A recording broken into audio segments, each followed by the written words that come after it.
Hello. Today we're looking at Lady Macbeth's final appearance in Shakespeare's powerhouse of a tragedy, Macbeth. Now, first off, it's important to notice here how the mighty have fallen. Let's cast our minds back to Lady Macbeth in Act 1. Here was a woman who aspired to greatness, who defied the social rules, the social conventions that said you should not challenge your position in the social hierarchy. You should not challenge your position in the great chain of being. But no, this lassie, Lady Macbeth, she hungered for power. She wanted that crown. And she stoked her husband's ambitions accordingly through her calm, poised, powerfully persuasive manner. And now look at her. Act 5, Scene 1, that woman is an utter wreck. And we can sum up her fall from grace in 3 words, really. Guilt got her. Guilt got her and got her good. The guilt that she'd repressed since the fag end of Act 1 after engineering the regicide has finally smothered her last vestiges of sanity. Now Act 5 is built for speed. You've got 9 very short scenes here. I think the shortest is only about 20 lines long. And what that does, of course, is it means the play hurtles along at this very zesty, zingy pace towards its blood-soaked, head-hacking climax. It really cranks up the tension, the excitement, the fact that it's crafted to be so swift. So what actually happens in Act 5, Scene 1?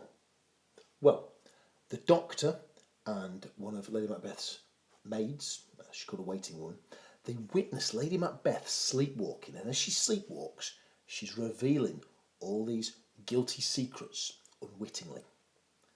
And to be honest, you don't have to be Poirot, you don't have to be Sherlock Holmes to realise from her burblings that she was complicit, along with her husband, in the regicide of Duncan.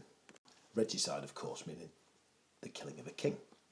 Now, this sleepwalking, this imagining conversations past, is clearly a measure of Lady Macbeth's psychological distress, her emotional turmoil. I mean, this woman's sanity is unravelling like a cheap cardigan. She's going to be hitting rock bottom very soon. And it's significant that the doctor describes Lady Macbeth's behaviour as a great perturbation in nature, which means a great disturbance in nature. Now, this echoes a reference in Act 2, Scene 4, to the fallout, the effects on nature of regicide, of Duncan's death. There's a big storm, and it seems like the earth does shake, and there's a reference to Duncan's horses going feral and eating each other. It appears then, this idea of a perturbation in nature, that regicide disrupts the natural order, and it will plunge the world and guilty minds into utter chaos. He's got quite a way with words as the doctor, and he says at one point about Lady Macbeth, he says, unnatural deeds do breed unnatural troubles. Now, doesn't that sum up the Macbeths in a nutshell? They committed regicide, an unnatural deed, and they've been paying for it ever since with a tsunami of unnatural troubles. We've had hallucinations of daggers, hallucinations of ghosts, blood-spattered ghosts, emotional breakdowns in front of your friends. There have been unnatural troubles begat by this regicide, this unnatural deed. And the doctor also talks about Lady Macbeth's infected mind. In fact, in the end, he recommends her to a priest because, you don't need 5 years at medical school to realise that this woman's problems aren't physical. And, of course, back in the Jacobean era, they didn't have psychiatry. That was at least 300 years off. So any spiritual ailments, any emotional troubles, they just tossed you into the ever-loving arms of a priest and he'd deal with you.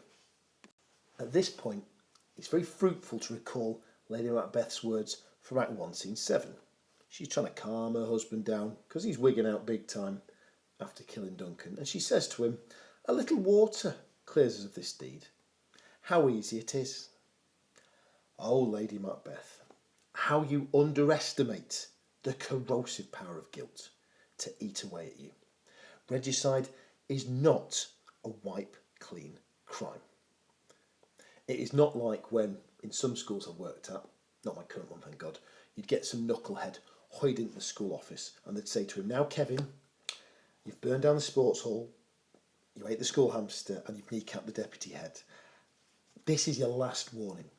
With regicide, there is no forgiveness. There are no second chances.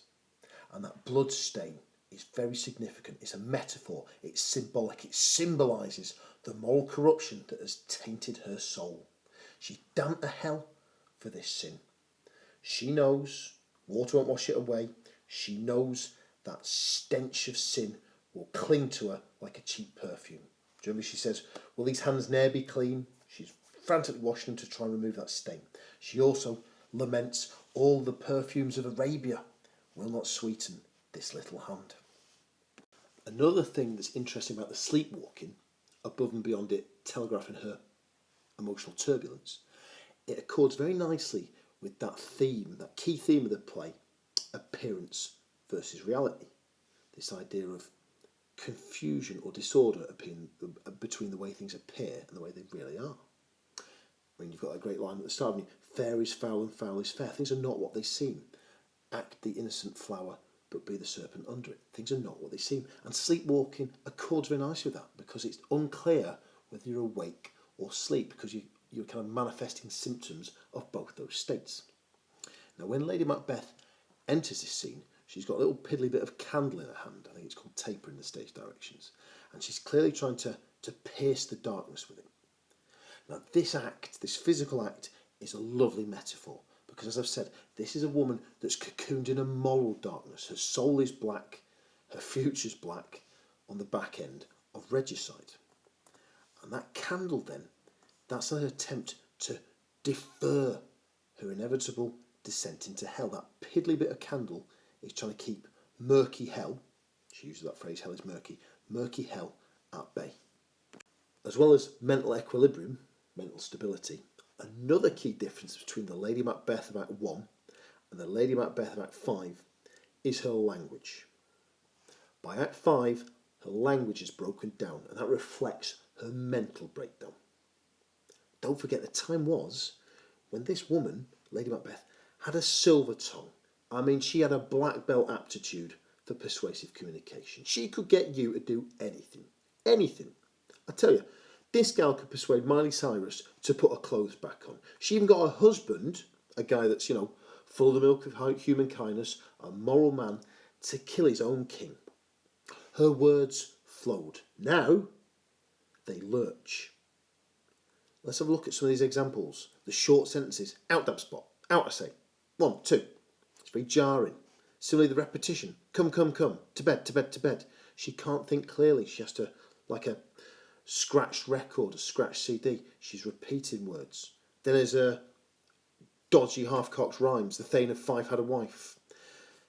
The Thane of Fife, of course, was Macduff, so this is an allusion perhaps to Lady Macduff being murdered earlier in the play. And by the end of this scene, she's not even articulating words, they're just animalistic sounds. She says, oh, oh, oh. Her dialogue then is this patchwork of short sentences, repetition, rhyme, and just animal sounds that beautifully telegraphs her psychological anxiety, her mental breakdown. In Act 1, her language is couched in iambic pentameter. That's 10 beats per line. Now, a bit like the porter in Act 2, Scene 3, I think, she speaks in prose. Her language is no longer couched in this measured, dignified iambic pentameter. The fact she speaks in prose is significant, symbolising that lapse in her mental faculties. So yeah, Act 5, Scene 1, the last time Lady Macbeth appears on stage. She's overcome by guilt from her heinous crime, and she leaves as a broken woman. But it's not the last time we hear about her, though, because in Scene 5, we learn that she's dead, and it turns out that she's committed suicide. It says she killed herself through self and violent hand. So the message here is very clear. Kill a king, and it kills something in you. It kills your prospect of ascending to the heaven, because you're marked for hell, but it also kills your mental equilibrium or peace. You will sleep no more because guilt will torment you to the grave. And I can just imagine when James I was watching this play for the first time in 1606, he'd probably have been practically throwing roses at the stage at this point, because It is aggressively anti-regicidal in its message, Macbeth the play at this stage.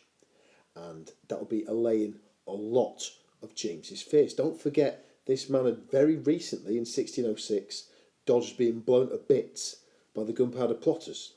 So anything that was getting over to the masses, the idea that regicide, killing the king was a no-no, will be all right by James. And don't forget, James was effectively Shakespeare's boss. He was the royal patron, the royal sponsor of the King's Men, Shakespeare's theatre company. So in a sense, he was just sucking up to his boss, writing a play with such a message. Right, let's mop up and get done. Conclusions. Act 5, Scene 1 sees the emotional breakdown of Lady Macbeth. She's sleepwalking and unwittingly revealing her involvement in King Duncan's death to the doctor and the waiting woman. And in stark contrast to a very assured presence in Act 1, Act 5 sees Lady Macbeth driven insane by guilt. Her mind's playing back these memories almost like on repeat loop of that fateful night when she damned her soul to hell through regicide. She's speaking in prose, and that highlights her loss of linguistic fluency and power, especially when you think about how persuasive she used to be. The breakdown of her language parallels her emotional or her mental breakdown. Lady Macbeth's anxieties about the darkness and that indelible or permanent blood stain on her hand relay the idea that regicide is an irredeemable and unforgivable sin, and her soul is eternally damned. She's going to languish in hell forever. Later in Act 5, we learn that Lady Macbeth has died, killed by her own hand. And as I've said, the message is clear. You soil your hands and your soul by killing the king, you can forget about a happy ending. And there you have it, folks. Act 5, Scene 1, the breakdown of Lady Macbeth, done and dusted.